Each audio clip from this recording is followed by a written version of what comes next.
Today, in the media conference with Lal Goel, which is brought to you by V4 News, Global TV, V4 Stream, Malnadu TV, News Gaon Se, Samvad Sarokar News, Organ Donation India Foundation, and Gyan, our endeavor is to enlighten you. Just hold on, somebody wants to enter. Okay, sorry. Our endeavor is to enlighten you for the current topic, and today's topic is a very, very current topic, and that is, will Biden-Kamala favor Indian policies? But before I will go to the main topic, I would like to inform you that today the world is having this International Holocaust Remembrance Day. International Holocaust Remembrance Day is an international memorial day on 27 January commemorating the tragedy of the Holocaust that occurred during the Second World War. It commemorates the genocide that resulted in the death of 6 million Jews and 11 million others by the Nazi regime and its collaborators. It was designated by the United Nations General Assembly resolution on 1st November 2005 during the 42nd plenary session. The resolution came after a special session was held earlier that year on 24 January 2005, during which the United Nations General Assembly marked the 60th anniversary of the liberation of the Nazi concentration camps and the end of Holocaust. On 27 January 1945, the largest Nazi concentration and death camp was liberated by the Red Army. Media conference with Lal Goel pays its tribute on this Memorial Day. Will Biden-Kamala favor Indian policies? This is the main topic today. Joe Biden, sworn in as 46th US President, and Kamala Harris creates history as first woman Vice President of USA. India-US relations have evolved and only grown irrespective of which party is in the office, Democrats or Republicans. With a Joe Biden-Kamala Harris win in the US presidential elections, there could certainly be continuity in the Indo-US ties on various fronts. As the vice president during the Barack Obama's administration, Joe Biden plays a critical role in the US South Asia strategy. Biden administration will likely maintain the positive momentum in areas like defense and counter-terrorism. Trade will continue to cause friction. The three areas where the biggest changes are likely: less pressure on skilled immigration, renewed cooperation on climate change, and greater friction over US commentary on India's domestic social issues.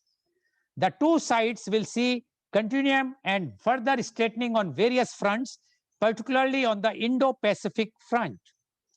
An initiative that first took shape during the President Obama's administration as a vision document on Asia-Pacific to counter Chinese inroads in the region. Kamala Harris is the first woman to be the US Vice President. She is a non-white and the first person of Indian heritage to become the Vice President. As per the Washington Post, after the election, her first foreign call was to India to her uncle Gopalan Balchandran, the brother of her mother. There are three important areas involving the relationship between the two countries: Kashmir, China, and business. Now, what can India expect from Biden and Harris? Some Indians and Indian news media expressed concerns about their statements about Kashmir. There is no doubt Biden and Harris will not be like President Trump, who had publicly stated, "I love India and Hindus." Mr. Trump has appointed a number of Indian origin people to high positions in his administration, except one: all are Hindus. The exception was Nikki Haley, who converted from Sikhism to Christianity. Miss Kamala, raised as a Hindu by her mother, also became a Christian. After the dismantling of the Russian Empire, China started emerging as a world economic and military power. The changed political situation required the US to start taking India more seriously, as India is the only country which could rival China in Asia on the economic and military fronts. To keep America at number one, Americans have to adopt world first and not America first. That is what US presidents have done without flattering since 1945. Biden is expected to return the presidency to the old value system that has always been about promotion of democracy, stability, human rights, cultural and religious freedoms, plurality, and inclusiveness. Through many of these may also not be abundantly found in the America of the past or the present. America won the Cold War on the back of pursuit of these values. As the world's leading power, it will probably see its leadership returning to the more traditional ways.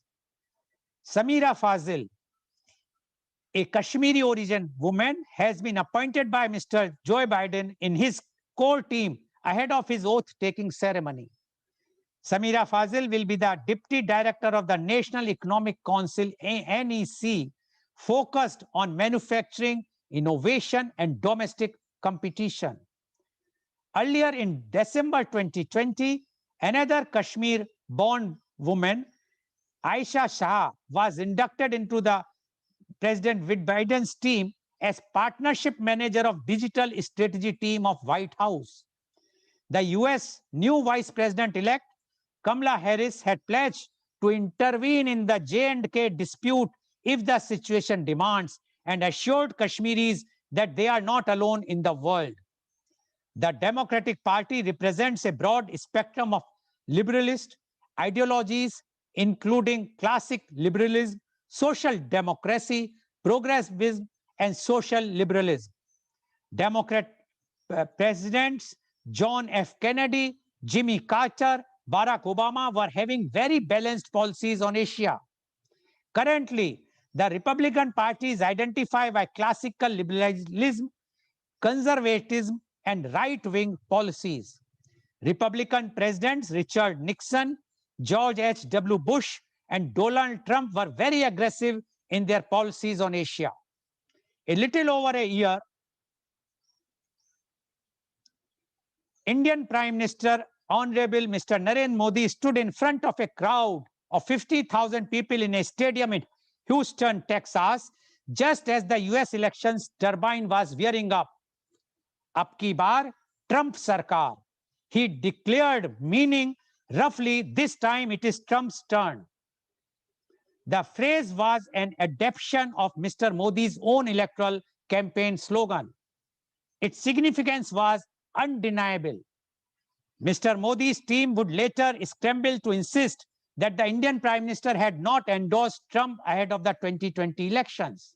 Yet it was impossible to see the choice of that phrase, and indeed the entire Howdy Modi event, followed by a repeat Namaste Trump performance in India in February last year, as anything but a tactic endorsement of the Republican candidate.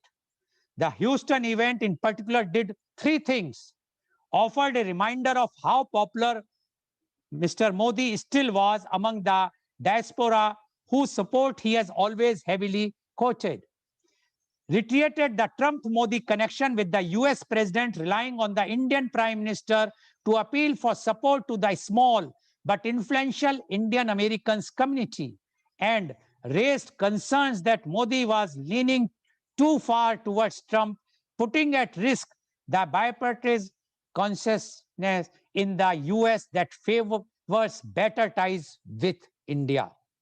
Now, to discuss a very, very hot, I will not term it, but yes, it is a controversial topic, that is, will Biden-Kamala favor Indian policies? And to discuss this, we have a very, very elite, expert, qualified panelist with us. I would like to invite my first guest. He is Mr. P. Michael Vetha Shiromani, IAS. Mr. Shiromani is the former Vice Chancellor, Rajiv Gandhi National Institute of Youth Development. He is the former Additional Chief Secretary, Government of Kerala. His journey as a civil servant began with Indian Forest Service in 1980 and subsequently joined the Indian Administrative Service in 1982, being allotted to the Kerala cadre. Tribal development has been his keen interest, and during his stint as Director Tribal Welfare and as the District Collector of Wayanad, he was able to take many initiatives for tribal development. As part of tourism development, his active efforts paved way for a niche place of Wayanad in the tourism map of India. He was also instrumental in introducing sericulture in Kerala and produced the best quality cocoons in country. He unearthed the unwed mother issue among the tribals in Wayanad and made efforts to put an end to it. He also served as faculty member in Lal Bahadur Shastri National Academy of Administration, training 6 batches of civil servants. As Joint Secretary in NHRC, he established a training wing for human rights. In the field of disaster management, he edited a practical and application-oriented book named Source Book for the district collectors. During his tenure with International Federation of Red Cross and Red Crescent, New Delhi, he set up training division for disaster management. As part of his other endeavors, he is also associated with organization striving to make Kanyakumari district a model district of good governance and development. Welcome, Mr. P. Michael Veda Shiromani, IAS, to our show.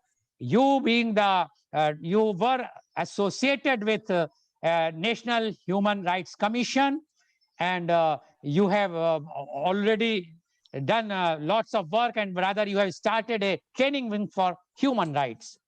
And you know today that government, the present government of USA, by President Joe Biden and Kamala Harris, are also talking about the human rights. But we would like to know from you your views on, will Biden-Kamala favor Indian policies?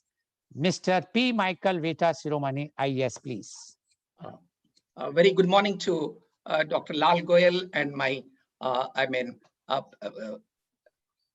panelist, Mr. Arul Lakshman, Dr. P.K. Abraham, Rakesh Ji, and Mr. Dr. Sudhir Sharan. It's a great pleasure to be with you, especially on a topic which is really something very, as you rightly said, hot. Thanks to you for making a background in which we have to talk about this topic. Will Biden-Kamala favor Indian policies? And you wanted me to little highlight on the human rights issues and all. When into this background, I think yesterday, we are in the heat of what is the Republic Day celebrations with Constitution in front of us. So with that Constitution and the Republic Day heat, I think the warmth, I think when we look into the new dispensation of America, I think I would say it's a very, very, very positive, because I think the two democracies is what is the commonality between. Whatever may be our different, maybe our economic strength and economic weakness, the biggest strength with us is the two democracies. The living democracy, the lively democracy, I think on which I think both the countries have to partner with one another for the mutual interest. So the second thing is, when we think of the 2020 to 2021, when we are amidst in the same, I think, boat with the COVID problems, the problems of economic downfall for both the countries is very badly affected. In this background, we need one another. The strength of US will be the strength of India. The strength of India will be strength of US. It's mutual. I think we look into that. And as a democracy, I think I would say that we need to partner. And I think it's equally, I think it is something like win-win situation. The new dispensation, I think one feels very happy. As an Indian, all the more from Tamil Nadu, you feel as though is Kamala, is your family member is there. That gives a lot of strength. That gives a lot of hope. That gives a lot of optimism. Not that Kamala Harris is going to give many things to us, but a matter of comfort and concern, and a congenial atmosphere is there. Coming to the actual parts of how we are going to partner, how this policy is going to support us, thanks to our present Prime Minister, who had a one-to-one strong relations with Mr. Trump. So it's very important that country-to-country relationships already is there. One as a democracy, and two, I think Mr. Modi, as with his special efforts and with all his talents, I think has made one-to-one personal relations with Mr. Trump. In the process, I think we have been benefited is what I would strongly feel. Coming to the present dispensations, as you rightly highlighted, I think they have taken quite a large number of personalities of origin, of Indian origin, who has really, I think it's something like shining stars, was done so good and so well. Even the first speech, I think Mr. Joe Biden was speaking, was written by one of our, I think our citizen from, I think Andhra. It highlights the future, the recorrections, the rectifications, and new resolutions. I think that the new dispensations wants to look into rebuild Kerala, sorry, rebuild the US, and also to look into I think reposition themselves in the head of the table. I think they do have got the capability because of their mighty power and as a democracy. In this context, I think the commonalities between us and them is what is something like democracy, and especially I think all the democratic values, And the common area which has been a concern, which I just looked into, is I think the first and foremost, the background comes is about the political, about the security issues. I think Joe Biden himself was in the participated in the discussion of the nuclear deal. So he is very familiar and a person who is very conversant with Indian democracy and Indian functioning. The second one is an area where I think we all concerned is about the terrorism, in which what is the support we are going to get it. Both India is one of the biggest sufferer of terrorism, and equally was, I think, the 9/11 issues in US, I think has also brought us together, a common platform where we could work together. The third areas where we could work together is the climate change. This is one thing, something we all have to be concerned, both as we as a developing country and I think US as a developed country. I think we look, I think, to the developed countries for technologies. I feel these are all the some areas where we can be, I think there could be a common partnership for a betterment and all.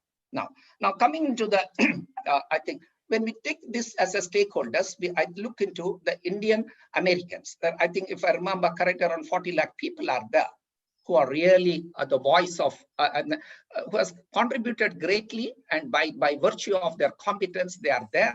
I think they are in every field. I think they are really competent. They bring a pride to India. So that is an area where we can think it of. That the second area is the Indians who look to America. Yes, I think for every Indian, I think US has been always a target. I used to say a joke, if there is a heaven is offered and US is offered, I think many would prefer the line of US to go there and not. I think everybody feels proud that my son is in US, my daughter is in Houston and all. That I think even remain because of what they have done in the whole world, and globally they are strong. Now coming to the security issues, I think the defense secretary, Mr. Lloyd Austin, has rightly said that we will deepen the relationship with India, both broaden and also deepen it. Now, this gives a lot of strength to us. But then also when we look into the newspapers, I think they have been also partnered with Pakistan. Should it be a concern for us? I would say no, because the US position there in Pakistan and with our neighbor, I think he has also said that I will specifically take up the issue of they should not harbor any of the terrorists there, which will pave way for, I think, India's both economic development. We all know that how much of India's resources are being depleted in that border. I think the position of we need something we look into. I think we needn't worried about the US-Pak relationships that also need to be strengthened, because they are looking into the whole world how to reposition them and reposition themselves. So their relationships means independent, and I think I would say their relationships will certainly, the presence of US will strengthen, I think, our ties with US, and also maybe they have already offered, as Mr. Lal said, I think Madam Harris has also said that she will be, I think, would like to, I think, find a solution to Kashmir issues. The Kashmir issues, it's our independent issues that we may look into. We may have a discussions or not. That is our political issues, which we will be doing it and all. Now coming to into the trade and commerce, in this area, possibly I would like, every country would like to look into their own country's strength. I think we have got our own strength of our agriculture productions, possibly our own, I think, manufacturing sector in which we need to look into. But agriculture, we are very strong. I think that is on which I think we can rely on, because we have the reach self-sufficiency. But at this point of time, I would also like to, I think, acknowledge the great US contribution, the early days of our, I think, freedom, how much they have supported us in terms of food security and all. Now, coming to the last part of it now, will they support our policies? I think it cannot be a total, we can say that they will be supporting, but it will be case-to-case basis. But they need us, we need them. We need them, they need us. There's no doubt about it, because we are an important democracy. We have got a great principles. I think thanks to Nehruji of his non-aligned movement and all, at some point of time, he supported US, at sometimes he withdrew and stood it and all. That is was India's uniqueness and all. In this context, coming to the few issues on the press media, the human rights issues which you specifically wanted. I think we all know in terms of the human rights issues, I think India, I think in terms of in Indian context, I think we need to look into. Well, the entire Indian constitutions on two aids is the dignity of an individual and the safety of the country. In this context, I would say on the human rights issues, much more to be done. Because we are also found fault with by the UN agencies also that we are lacking behind. Certainly, I think when we look into certain incidents which has recently happened, I think we need to look into that.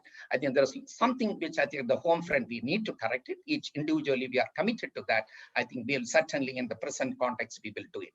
So overall, I would say that I think in the overall, the present new dispensations, the new context, I think we warmly welcome Biden Harris combinations, and it will be favorable to us. I think we should build upon that.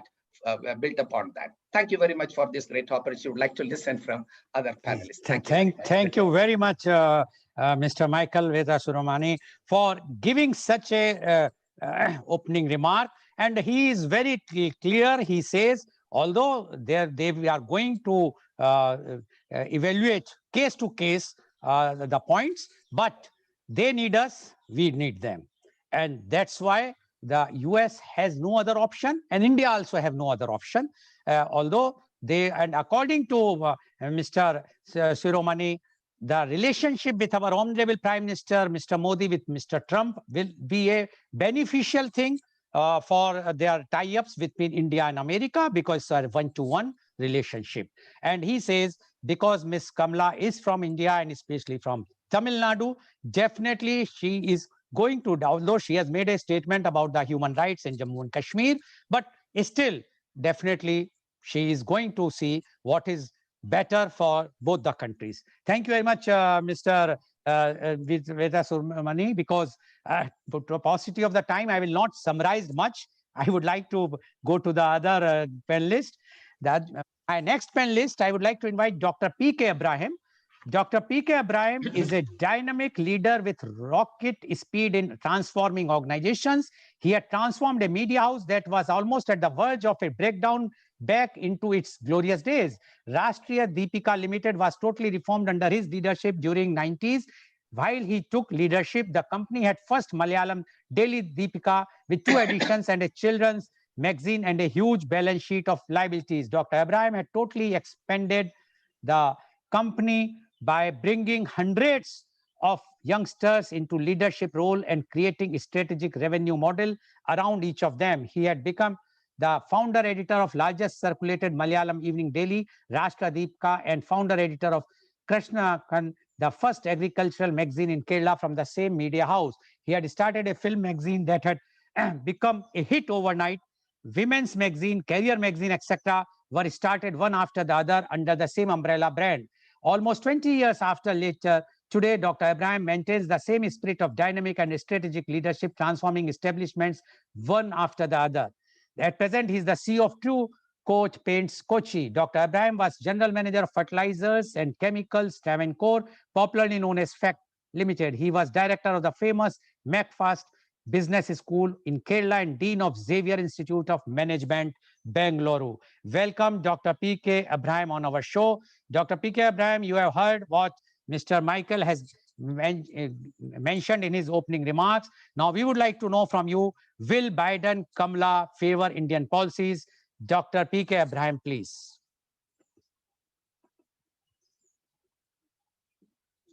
Please unmute Dr. Abraham. Yes, please. Good morning to our editor Lal Goel ji, and good morning to the distinguished fellow panelists.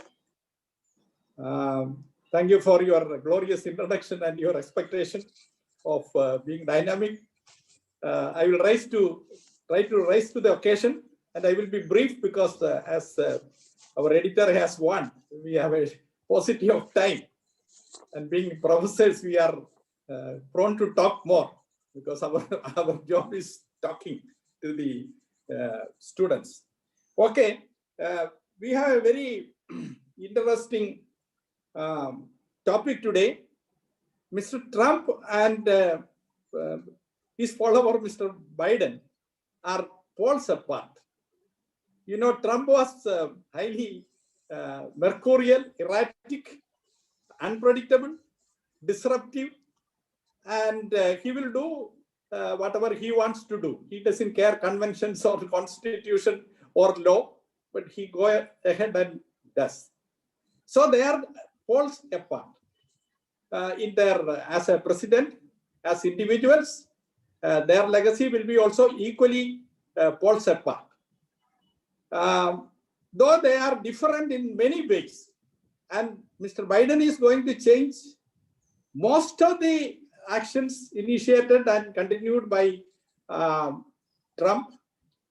He has already started, you know, in the first few days, he has issued some 15 to 20 executive orders reversing Trump's decisions and his policies.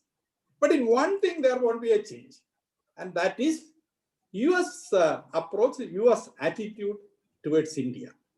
That will continue because as Goel, as our editor, as well as others said, no, that during Modi's era and Trump's era, that is for the last 4 years, and even beyond that, starting probably with in 2005, in the time of Bush Jr., and then later during the time of Obama, there was a strategic shift in the American approach.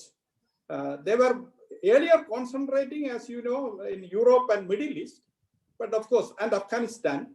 But there was a strategic shift, especially in the aftermath of the destruction or the dismantling of the Soviet empire, Soviet Union, and the Chinese ascendancy at its rise to world dominance, and especially starting in order to prepare the world dominance, they were starting their dominance in Asia, Southeast Asia, and Pacific region.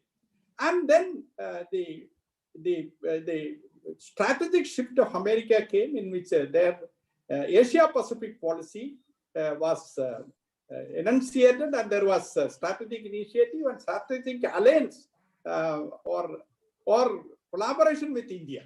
And that is why India came, because in the dominance role the China was playing, and they were continued to reach dominance in the Asia-Pacific region. India was a natural ally, and also the China and India was always having conflict in the border and in other areas also, because China knew that if India is also equally growing or better growing and developing, that will not be in the interest of Chinese dominance. That's why we have that conflict, and also other countries in the Asia Pacific region. So America shifted, and that shift of their strategic requirement came focusing Asia focus, and for that India was one of the major base or major fulcrum or pivot nation. So that is how it came. It started in 2005 actually, when Bush Jr. was there. Then it continued very successfully during Obama's time till 16. And then, of course, as they said in the history, as it said, the Obama, after that, Modi and then our Trump, they hit each other. You know, it was also the Howdy Modi and the Namaste Trump, all those kind of great camaraderie and then friendship and then show of togetherness. Okay. So that was strengthened for the last 20 years. And Trump and Modi together continued that strengthening. And that is going to continue. It is not because any favor from the Biden-Kamala or the largely Indian or Asian origin cabinet and close aides of Biden. It is not because of their favoring India, but it is a necessity of the time. It is in the strategic interest of both nations that they work together. So it continues. And that continuation will be definitely in favor of Indian policies.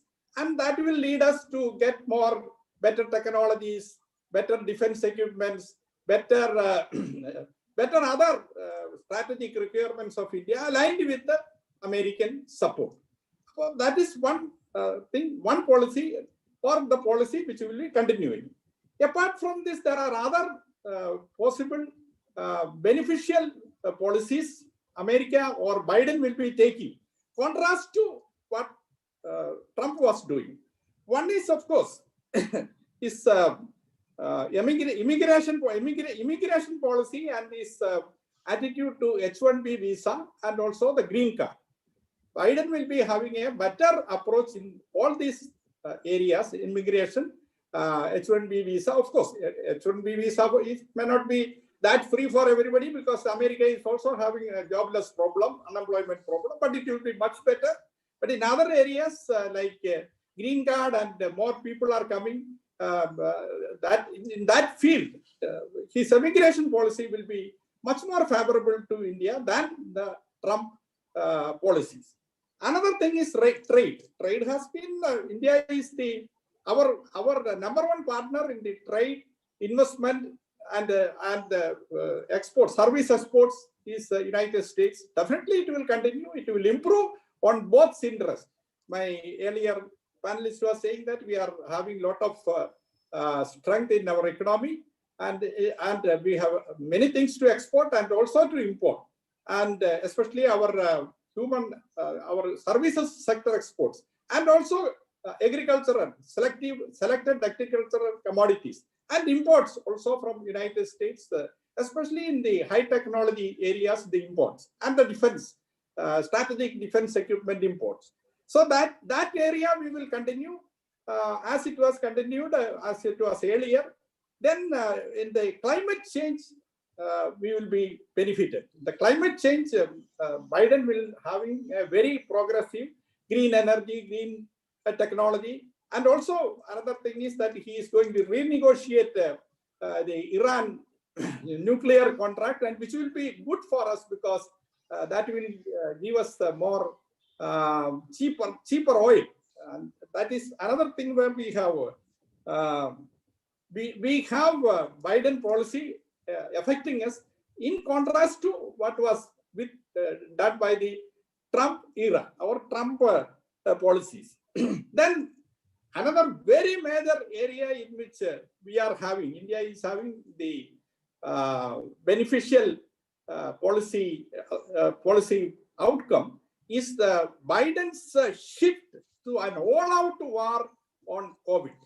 You know that Trump said that, oh, COVID is after all, it is nothing. He sold the belligerent or the restless style. He said that, oh, no COVID. What is the COVID? You don't have to wear mask and nothing. And these scientists, they say so many things. We don't have to care for that.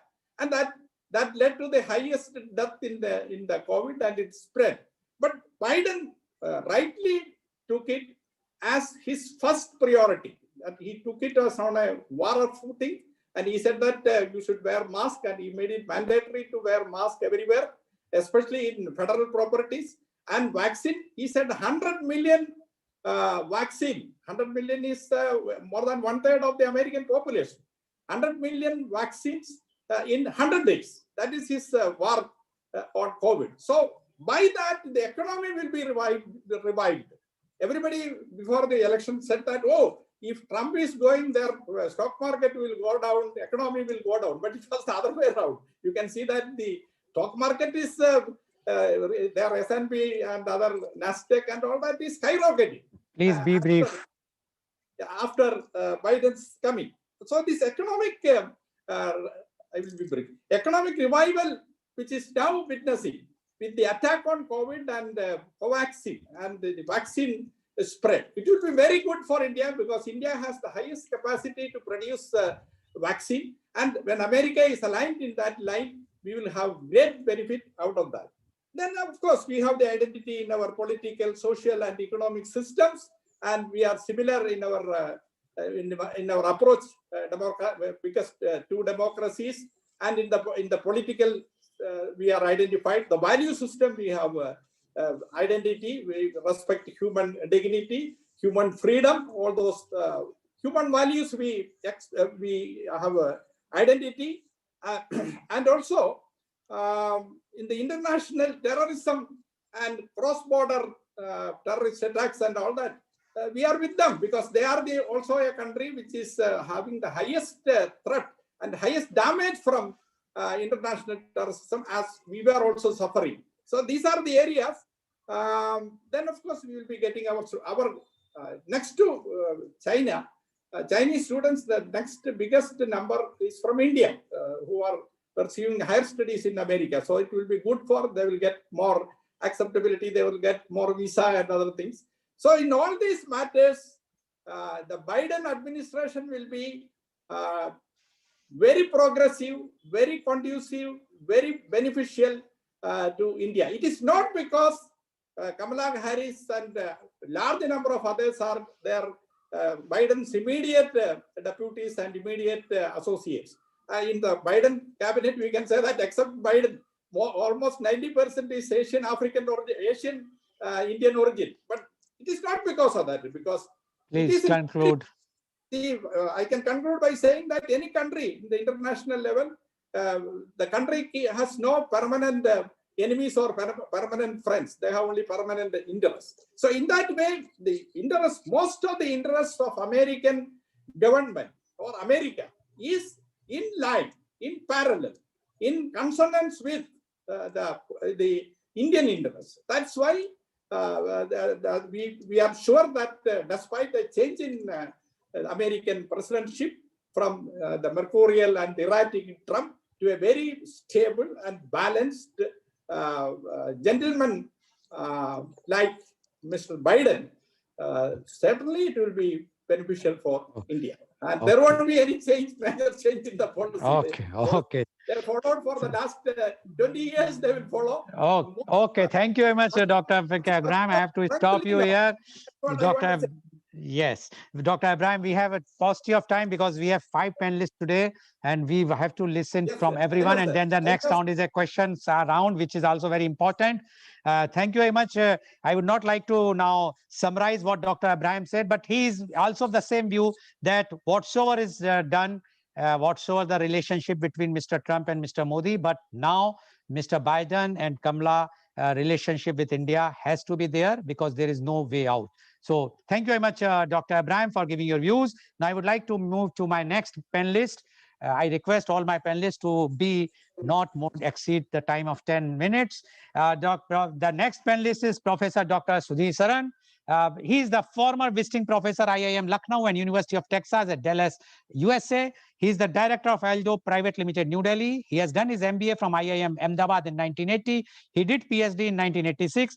He started teaching and researching business and entrepreneurship since 1984. He published research papers in reputed journals, international seminars, proceedings, and chapters in books of readings. He started academic administration phase as dean in 1997, rising to executive director, controlling management and Engineering Institutes in 2007. Her Highness Governor of Karnataka nominated Dr. Sharan to the Senate of the Bangalore University in recognition of his distinguished academic contribution. He was visiting professor to University of Texas at Dallas from 2012 to 2019. He also visited Washington State University and President University, Indonesia on the invitation of the Dean Faculty of the Business in 2018.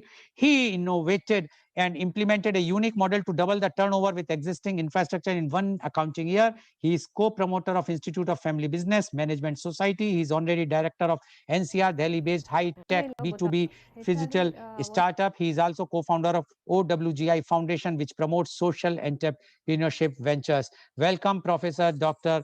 Sudhir Saran. I have to read your profile in a bit fast way. Professor Dr. Sudhir Saran, you have already heard what Mr. Michael and Dr. P.K. Abraham had spoken earlier to you. Now we would like to know from you, will Biden-Kamala favor Indian policies? Professor Dr. Sudhir Saran, please. Thank you, Mr. Lal Goel, for this golden opportunity. And I send my heartfelt greetings to my fellow panelists. I will not beat around the bush. Let's come straight to the questions. Will Kamala and her boss Biden favor India when it comes to policies? I don't want to leave you in any dilemma, so please look at this creature. I'm sure you recognize this one. This is found all over the world, and it has one set of teeth here, which is only for display, and hidden from our view is another set of teeth which are there to feed it and give it nutrition. So this is the metaphor to remember when Kamala and Biden policy support to India is discussed. There'll be one set of teeth for the public consumption, and there'll be one driven by the hard reality in the country of dominance, and that is United States of America. We should not have any confusion with respect to what is that going to be. So, Mr. Goel and my fellow panelists, this is the opening sentiment, and it is my personal sentiment. Let me say this one, but then I have been studying United States-India relationship for more than 40 years to date. The reason is I had to go to an American system university to do my studies. IIM Ahmedabad, which was a carbon copy of Harvard Business School. So that is it. Based on that one, now let us notice at some of the very important facts which are the drivers of the relationship. The driver of relationships are the state of, Department of State, what America calls, and the Secretary of State will be there. The another important person in the relationship will be the Secretary of Defense. The third important person will be Treasury Secretary.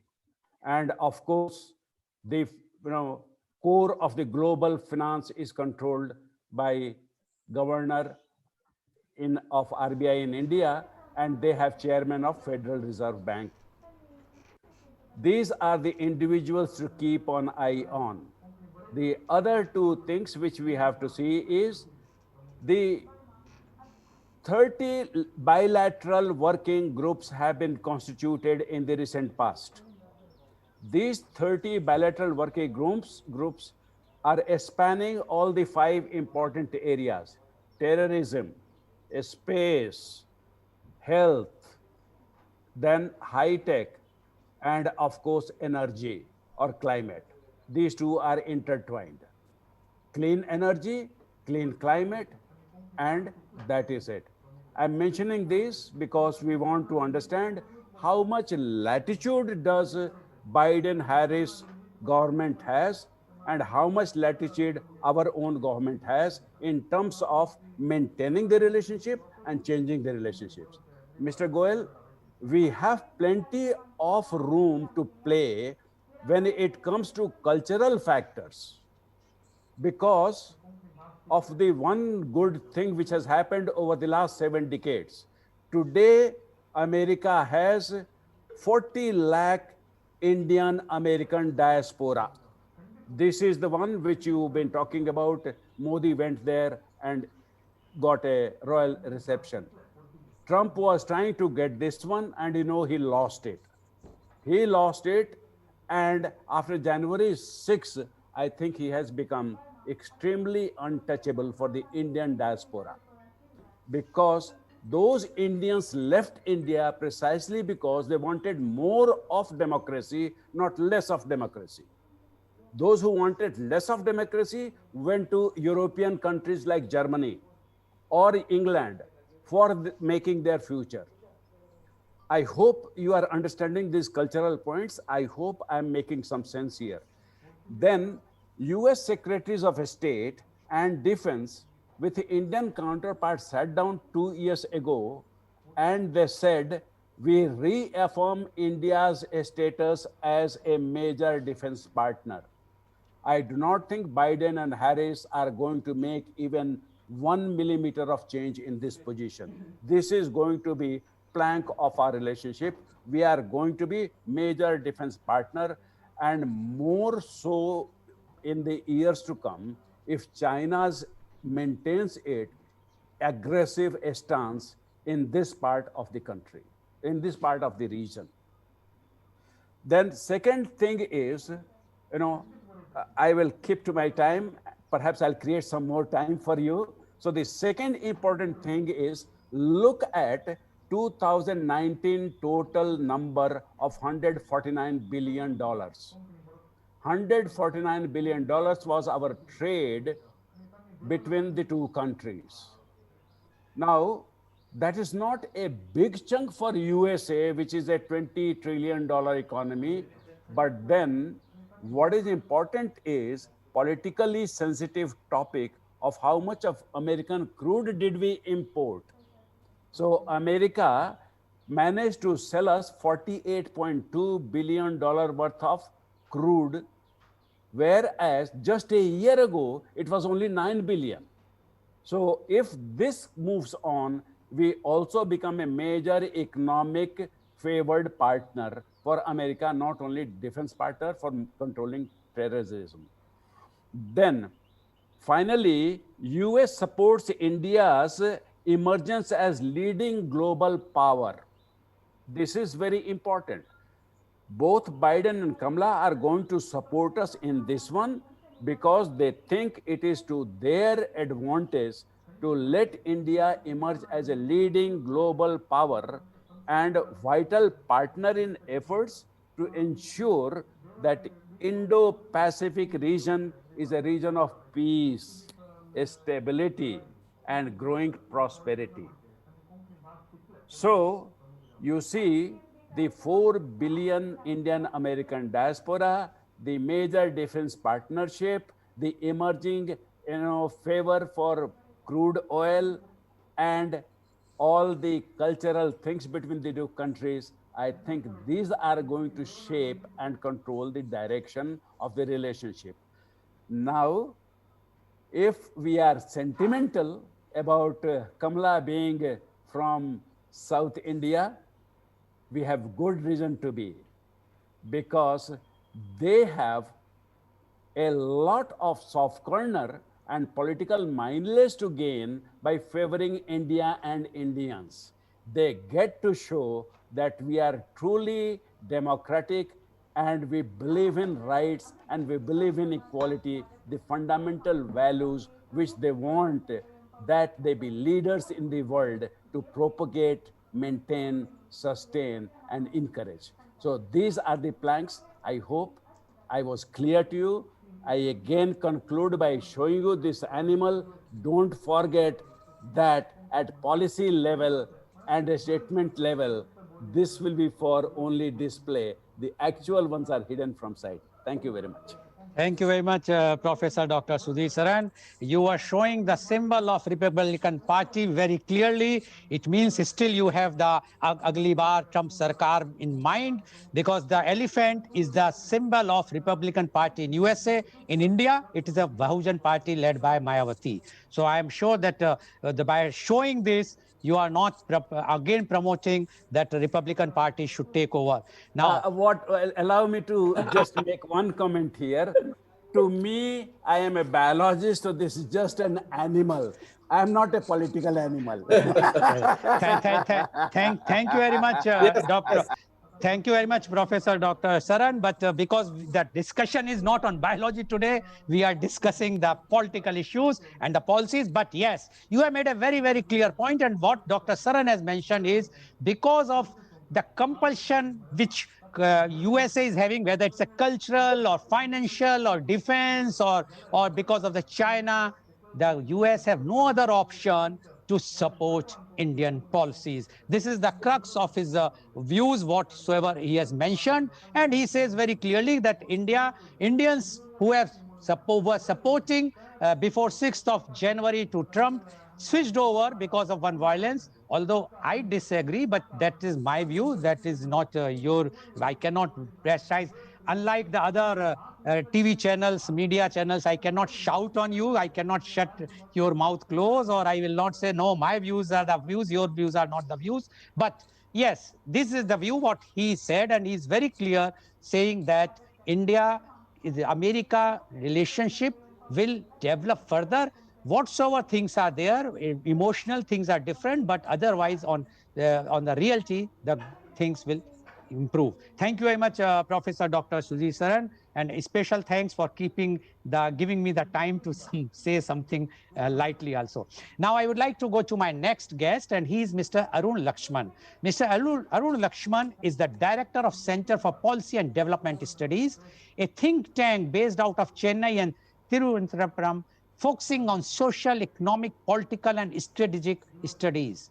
He was officer on special duty to Minister of State for Law and Justice in Vajpayee government.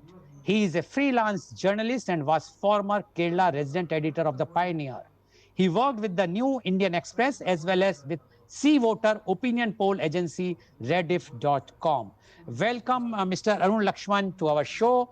Mr. Arun Lakshman, you have heard three very eminent panelists, Mr. Michael, Dr. Abraham, and Professor Dr. Saran before you. And they, all the three of the view that whatsoever has been said or done or whatsoever that change in the US from Republican to Democrat, there will be no shift as far as the obvious shifters. Somewhat small or minor shifts might be there, but the major shift, there will be no major shift in the US-Indian relationship, and US will be either, I will not use the word force, but yes, they will be compelled or they will be intend to support Indian policies. I would like to know will Biden-Kamala favor Indian policies? Mr. Arun Lakshman, please. Please unmute yourself. Good morning, Mr. Lal Goelji, my distinguished panelist, Dr. Michael Shiromani sir, Dr. P.K. Abraham, so Professor Dr. Sudhir Saran, and Mr. Ragesh Shah. My salutations to all of you. Thank you once more for calling me to this panel, this distinguished elite panel. I do agree with my predecessors today, Mr. Michael Shiromani, Dr. P.K. Abraham, and Dr. Sudhir Saran, on the same policy. I think there were doubts among journalist fraternity, among the think tanks, that where will the Modi-Trump relation was. It was a clear bonhomie between them as a personal front and as a political front also. As you earlier said, the Namaste Trump and the Howdy Modi were clear indicators, and even Indian Prime Minister making a statement in the United States soil that it will be Abki Bar Trump, Agle Bar Trump. That was also a sealed fact that India, or rather the Indian dispensation, which is governing now, was very close, or rather a partner like to the Donald Trump administration. But coming back to my point, I feel that Joe Biden and Kamala Harris, this duo, they will be, rather than forced, they will be compelled to have a good relationship, both all in social, economic, political, strategic areas with India. And regarding China, China is a area of big interest to all of us. China also, I think the same line which the Trump administration adopted will be adopted by the Biden administration also, because China, they also fear that there's a CPEC, the coming of CPEC, the issues in the sea, in the South China Sea, all these issues coupled together. So China issue will be one of the major focal points between this Democratic administration of Joe Biden and the Indian government. Regarding the rights part of Kamala Harris had made that statement much before she becoming the vice president of the United States of America.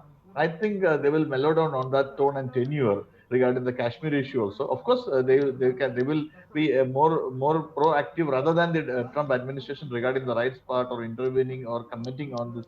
Our Indian, as Dr. Michael Vedasiromani had rightly pointed out, the rights, there are certain areas of darkness or shady areas for our administration also to clear on the rights part. So I do agree with that. When as a democratic government in the United States, with Joe Biden and Kamala Harris professing for the right part, they will definitely make one or two comments on this. But at a larger or a broader extent, as Dr. Sudhir Saran has rightly mentioned, we will be the crude point, the crude import point from $9 billion to $48.2 billion. It is not a joke. It is a big trade game. So America will, as a major importer of the crude. So India is a very strategic, or India will be a very important trade partner for the United States, and that policy will stay on. So that will be very important. Secondly, the defense. India has been a major defense partner for the US for over the years, and it is again being increased, or rather, the defense partnership or defense cooperation is improving between the two countries, and America is benefiting on that.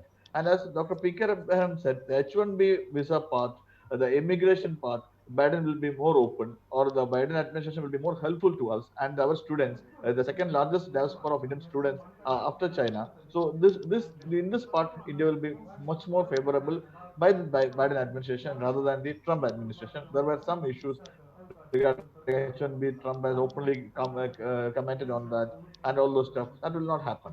And regarding the Pakistan issue, Pakistan will be a major point of interest where we will have to see how the Biden administration will be coming out, and how will Kamala react to it, and whether that human interest or human rights part on America, what will be that part towards India. That will be a very crucial area. And as far as Iran is concerned, Iran also, Biden administration will be having a more lenient policy. That policy is good for us, as we can have the oil import from Iran also. That will be better for us or beneficial for us. And I feel that the Iran relaxation, there will be relaxation policy from the Biden administration. So that will also be beneficial to us. And one major point I will also like to highlight here is the COVID thing. Just immediately after coming to power, Biden has signed an order for the compulsory wearing of masks and the vaccination part in 100 days.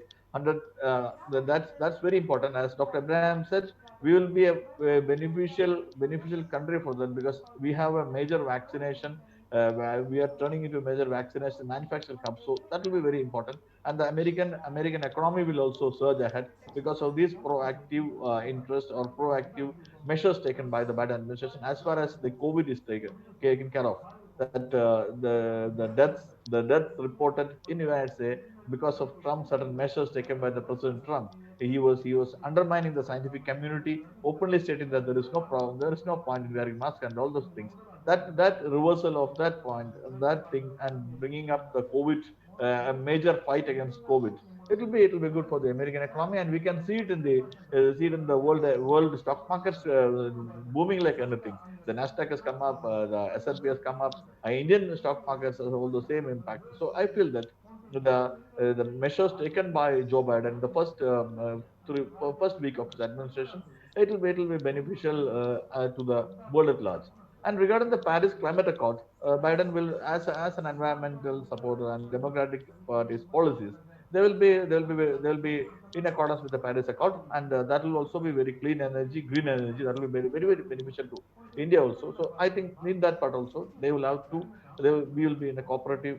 Will be having a cooperation with the United States of America, and to me also, as all my earlier panelists said, there will not be a major radical shift in the Biden Kamala Harris policies towards India from the earlier administration. So India, not because of any favor or anything to be granted to our country, because we are also an emerging economy, we have also our own strength, and they do want to capitalize on those strengths, as Dr. Sharan has rightly mentioned, the import of the crude and the defense as a defense status. The America always have their business interests and the trade interests at the core of their policies. Like he shown the teeth of the elephant, the policies will be that part we will have to be very careful on that. But I think the Indian administration will also rise up to the occasion.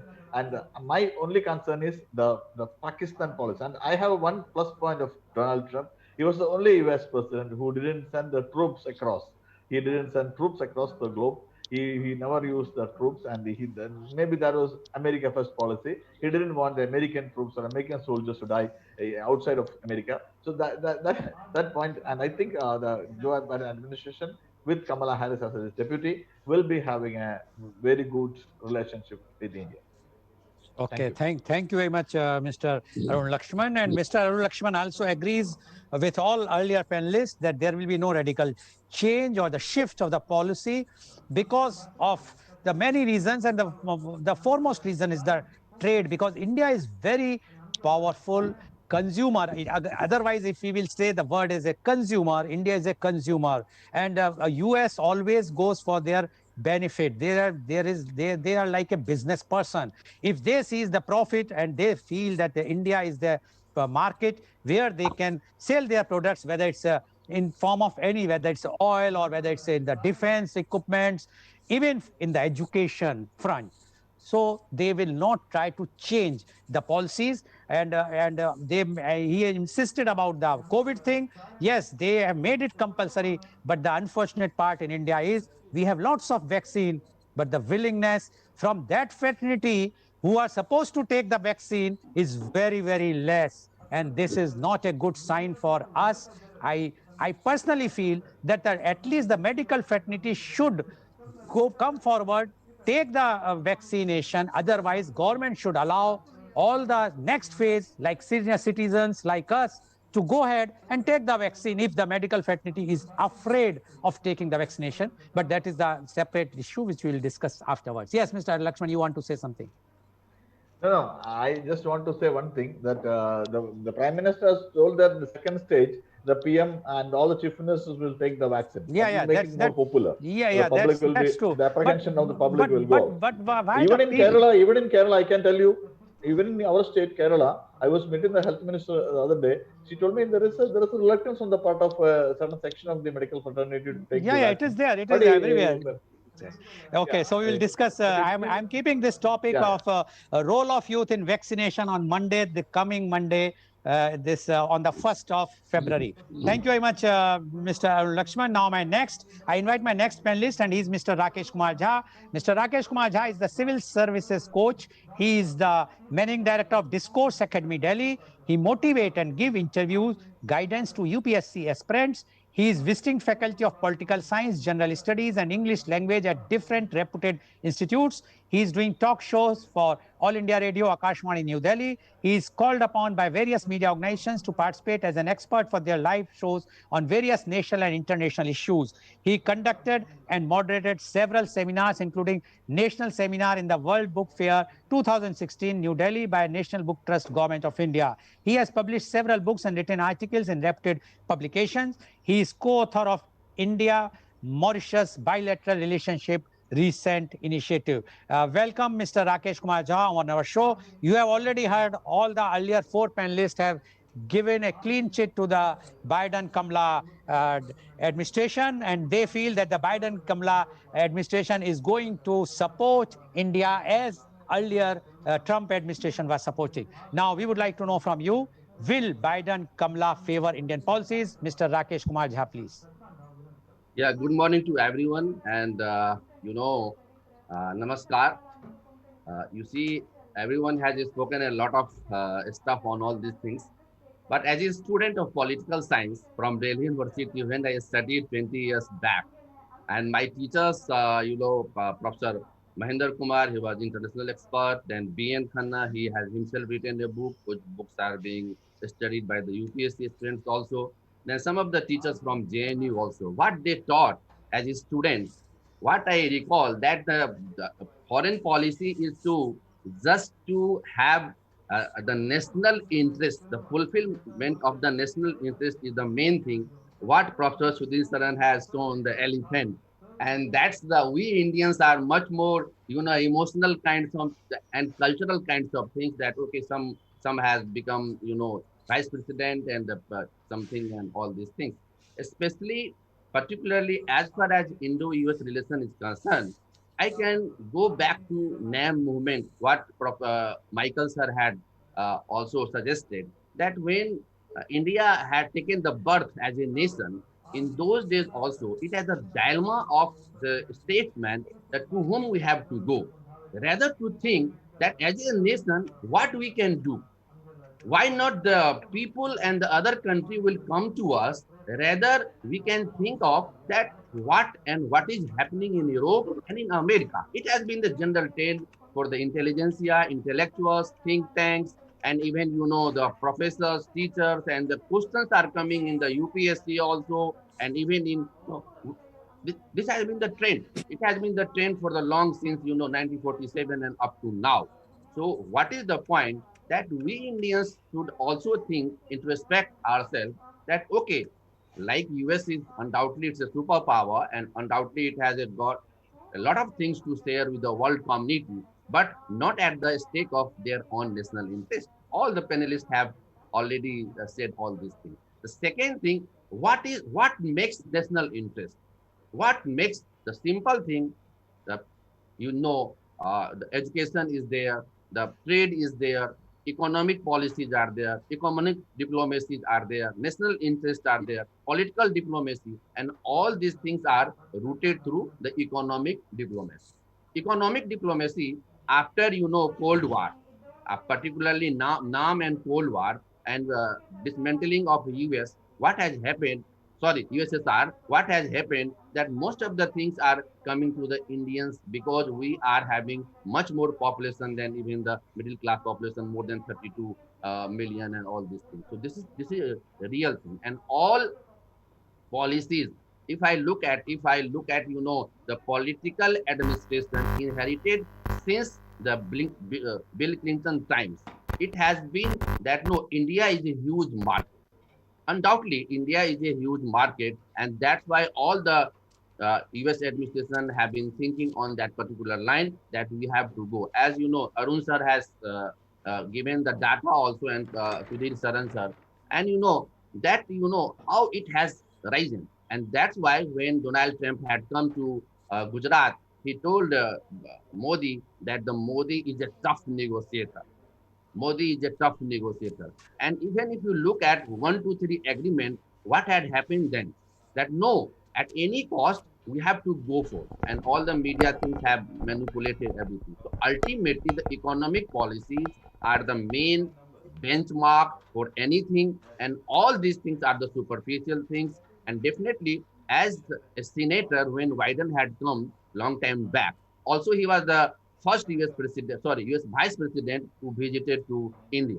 Definitely, the more or less everything would be same to my best of my knowledge. And definitely, some of the issues like the visa problem and the migration issues are there, and the human rights issues are there. Everything are there. There are a concern also. And as far as the Pakistan policy is concerned, China policy is concerned, definitely since we are their big partner, we are there. But at the same time, what I want to say to my all panelists and to my viewers also, that what we can sell, what we can gain out of this new administration, that is the challenge before the any policy maker of this country. That is the challenge for all the intellectuals of this country, that what exactly would will be able to negotiate in our favor. Because if not, then I think there would be a lot of challenges ahead. And because we should not be in the compulsive mode, rather we should be in the exchanging mode. Okay, this is the thing we can sell to them and they can give. There are so many expertise are there, and definitely at the international level, we are having a lot of capacities because we are the budding youth of more than 20, 25 million people out there. We have a lot of things we can share with them, and that's why we have shown in the COVID crisis also we send them. So all these things will definitely make a sense. And Wales have one more thing, that we should not be that much of optimistic, but yes, definitely. And as all the seniors, I'm blessed to have that all the seniors like Michael sir, Arun Lakshman sir, Sudhir sir, Abraham sir, and I am blessed to have that you have given me such an opportunities. And when I was discussing with the High Commissioner of Mauritius, that Jagdishwar Govardhan ji, when I wrote a book that time, he was also saying that why I have deputed here, just to make maximum out of your country. That is the diplomacy, and that is the point that every country does understand. And definitely we are growing day by day. We are have a lot of things, and definitely a good start will be there. But at the same time, we should be very clever, we should be very smart, that in cyber security cases, in the like all these terrorism issues, and some of the issues will be definitely at the same platform we can discuss. And but most of the important things are economic diplomacy, and here I doubt that whether our administration, I mean the Modi government, would be a tough negotiator in a real sense, in the realistic sense, or in theoretical sense only. So that's the concern as an intelligence, what I can say with all my viewers. Yes, sir. Okay, thank you very much, Mr. Rakesh Jha. And as Mr. Rakesh Jha says that he had done his political science 20 years back, I would like to share that I have done my master's in political science 47 years back. But what you have said is correct, that yes, the US government wants the business, and if they feel that the particular government or any government in the world, they means the business, they would like to go with that government. But there are other issues also, which I am now going to raise one by one in the point. Thank you very much, Mr. Rakesh Jha, for raising your reservation also about the negotiation. But now I'm coming to the point. My question goes to Mr. Michael. Mr. Michael, we discussed about the human rights. Now, my question to you is, will the new administration likely exert pressure on India on human rights? As we all know that whatsoever has been, how Ms. Kamala has mentioned very clearly, and it was that on the social media, she was abused and she was giving names for talking like this, although she is Indian. So will the new administration likely exert pressure on India on human rights issue, and how should India respond? Mr. Michael, please. Yeah, thank you very much. I think very focused on a very sensitive area. Certainly on the human rights issue, when you look into that, individually, if you look our conscious and look into our human rights issues, I think we need to be improved. So whether they say or not, I would say change is important. I think we should address the issues. It is individually, when you say the human individual as well as the state. So it's very important, I would say, even the United Nations, whenever it came into, they looked into this part of the human rights issues. So I would straight, I don't think that they will be coming to straight and because their human rights records is also not very great. Let us not find fault with that, but we need to improve our home front in terms of human rights. I think how to defend, we need not defend, by action speaks. I think if you look into our military, I think human rights, the violations are least. I think we should be proud of the Indian Army because they are one of the best in terms of human rights honoring. I think as a peacemonger in the world, I think we should set right ourselves, and our human rights records should be better. The NHRC, the state human rights commissions should, I think, really, little elevate. Change is good. I think that change should be a positive change is what I would look into that. Thank you. Thank you very much, Mr. Michael, and being an authority on NHRC, if you are saying that some change is required, then it is really required. Thank you very much. Now, my question goes to Dr. Abraham. Dr. Abraham, do you think Mr. Trump, Donald Trump, although he was very close friend of Mr. Modi, but he was the president of USA who harmed the maximum this country, that is our great country, India? Can I answer? Yes, please. Trump, I don't think he has harmed our country. He was actually supportive. But as far as Trump is concerned, we all know that he always say America first. World is only after that. America first policy was his. So he favored India to the extent it was favoring him. Other than that, I don't think there was no. Dr. Abraham, I can mention two things. First thing about the H-1B visa, which harmed India very badly. Secondly, he put Indians commodities under the unfavorable. Earlier it was in the favorable thing. So exports have also been hit. So these things were done by Trump, although he was showing that he is very close. So don't you think he is playing a double standard game with India? Yes, I 100%. I forgot that aspect. You are said is what you said is absolutely correct. His immigration policy harmed India very largely. Secondly, his negative list and barrier raising by the excessive taxation. I mean, the international. I mean, what is that import duty and all that? This it was harmful for India. There is no doubt about it. Okay, thank you very much. Now my question goes to Dr. Sudhir, and I am putting a caveat. See, I am asking this question as a devil's advocate, and I have to ask so that the perception in the public should go away. My question is Mr. Modi's closeness with Mr. Donald Trump harmed the relationship which is going to see in the next 4 years? Because what Mr. Modi has done, not a single earlier Prime Minister of India, at least, has done, that going to another country and saying that ugly bar Trump Sarkar. Can we also have similar thing the next time Canadian Prime Minister in 2024 comes here and say ugly bar Congress Sarkar or third person Sarkar? Will we tolerate this? Don't you think this has given a negative aspect on our relationship or not? Dr. Sudhir Saran, please.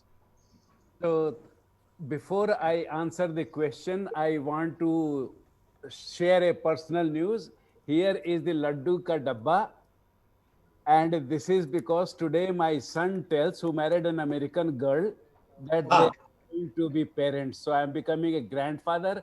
I want to share the joy with every one of you all by symbolically offering the laddu with you. Congratulations, Thank you very much. Dr. Sudhir Saran, and you have already shown khane ke aur dikhane ke aur.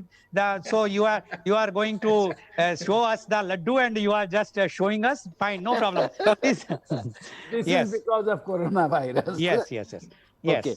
Now coming to this one, you see, we must realize today, after 2010, the world has become very, very complicated when it comes to taking positions. We are very easily mistaken about, the way things are going on.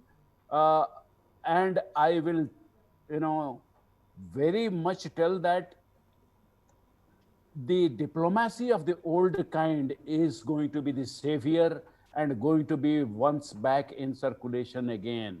The old diplomats face challenges much tougher as we are doing, but then they never were caught on the short foot. You see, the American miracle or the surprise is because the millennial generation is registering like mad. In Georgia, if the two senators won, it is by a margin of less than 20,000 and 50,000. And in a vote base of 50 lakh people, it was just those young people who are gaining a bigger media share, bigger mind share than their number. If our old aged politicians do not notice this one, I think we'll get into bigger problems than what you pointed out.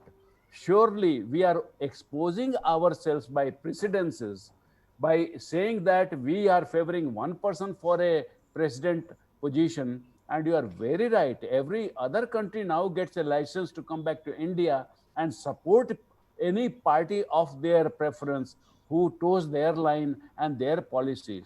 This has been the game. So you are very right. It has become a very slippery field, and the politicians and bureaucrats should tread that field very, very cautiously, using highest level of diplomacy in the relationship. Okay, thank you. Thank you very much, Dr. Sujit Saran. Or in other words, we can say that Mr. Trump's, through his tactical move or his double standard, he used our Honorable Prime Minister for his benefit, but he could not get the benefit what he wanted. Anyway, thank you very much, Dr. Sujit Saran. Now my question goes to Mr. Arun Lakshman. Mr. Arun Lakshman, will Kamala Harris, Indian roots, be a bane or boon in the Indo-US relationship? It will never be a bane for India-US relationship, Mr. Goel. We will have to see, and it will take days or maybe months to see whether it is a boon. But it will not be a bane for an Indo-US relationship, because she has already, the Indian Prime Minister has tweeted, not only for your chitties. Chitties is the South Indian word for Dr. Michael Shiromani and Abraham sir can explain that more. Chitties is not only your chitties, but the whole Indians are happy on you becoming the vice president of the country. That was a tweet the Prime Minister of the country did. So Kamala Harris becoming the US vice president will never be a bane, but whether it's a boon, to that extent, we will have to wait and watch. Okay, thank you very much. But we will not ask for the Ghar Vapsi from Kamala Harris to come back to Hinduism from the Christianity. Okay, that is a separate topic which we will discuss sometime. Now I will go to my, for the last question to Mr. Jha. Yes. Will friction over trade protectionism, because you know there is a protection of trade protectionism which has started, and H-1B visa get resolved under the new administration? What point I have raised, that H-1B visa is been restricted by Trump, as well as put in the unfavorable country. So it will be resolved by the new administration? Yeah, definitely. We hope so, because that Biden administration knows it very well, that if we have to win the heart of Indians living diaspora out there, so definitely they have to take some decisions, and I think it will be more pro-Indians than earlier Trump administration. Yes, definitely it will be. And even if not, then once again I have to say that it's the part of diplomacy that there are a lot of other issues which can be talked later, but the administrative point will be go, and smoothly it will go, and a strategic partner will be remain in all the respects, political, economic, and strategic in all that. Yeah. Okay, thank you very much. So today you have seen that how all our panelists have given a very, very strong views, and they says whatsoever is happened with Mr. Trump or Mr. Modi's relationship, or Mr. Trump showing so much closeness to India, but there will be no change, a radical change in the shift of this Biden-Kamala partnership or the presidentship or the vice presidentship policies towards India. And they are going to favor Indian policies.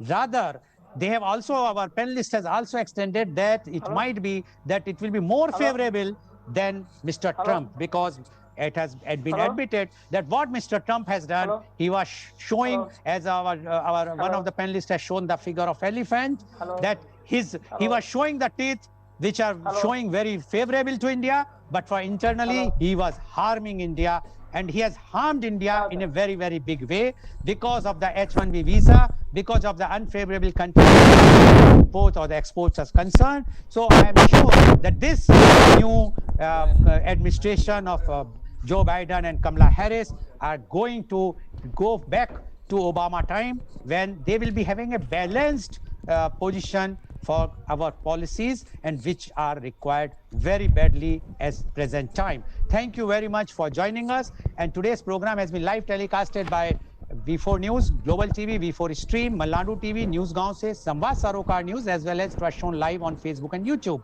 And our endeavor is to bring to you every day a new topic. And tomorrow's media conference with Lal Goel at 10:30 a.m. Our topic is Women and Higher Education. And the panelists are Dr. Rajiv Anand, Senior Psychiatrist and Marriage Counselor, Mumbai; Miss Manju Sadangrangni, Educationist, Mumbai; Miss Shamshir Shri Sen, Vice Principal NL Dalmia High School, Mumbai, and Miss Madhu Dhankani, Business Women, Spain. She is joining from Spain. So please tune in tomorrow for media conference with Lal Goel at 10:30 a.m. Thank you very much, Mr. Michael. Thank you very much, Dr. P.K. Abraham. Thank you very much, Professor Dr. Sudhir Saran. Thank you very much, Mr. Arun Lakshman. And thank you very much, Mr. Rakesh Jha, for joining and enlightening our viewers on a very, very current and relevant topic. And I'm sure and I hope that this coming 4 years of the Biden-Kamala administration will be definitely beneficial for this, our great country, India, which we require very badly in view of the increasing power and showing the authority of the China. We require such type of support, not only on words, but in reality. Thank you very much, and thank you all the viewers for watching our show.